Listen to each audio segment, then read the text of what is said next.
ত্রিকোণমিতিক ৯.২ এর সূত্রসমূহ: sin 0 degree মান 0, sin 30 ডিগ্রি মান হাফ, sin 45 ডিগ্রি মান 1/√2, sin 60 ডিগ্রি মান √3/2, sin 90 ডিগ্রি মান 1, cos 0 ডিগ্রি মান 1, cos 30 ডিগ্রি মান √3/2, cos 45 ডিগ্রি মান 1/√2, cos 60 ডিগ্রি মান হাফ, cos 90 ডিগ্রি মান 0,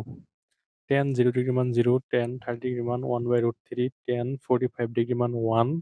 tan 60 ডিগ্রি মান √3, tan 90 ডিগ্রি মান অসংজ্ঞায়িত। সেম ভাবে cot 0 ডিগ্রি মান অসংজ্ঞায়িত, cot 30 ডিগ্রি মান √3, cot 45 ডিগ্রি মান 1, cot 60 ডিগ্রি মান 1/√3, cot 90 ডিগ্রি মান 0, sec 0 ডিগ্রি মান 1, sec 30 ডিগ্রি মান 2/√3, sec 45 ডিগ্রি মান √2, sec 60 ডিগ্রি মান 2, sec 90 ডিগ্রি মান অসংজ্ঞায়িত। এই অধ্যায়ের এই সূত্রগুলি খুবই গুরুত্বপূর্ণ, যা অঙ্ক করতে গেলে আমাদের প্রয়োজন হবে।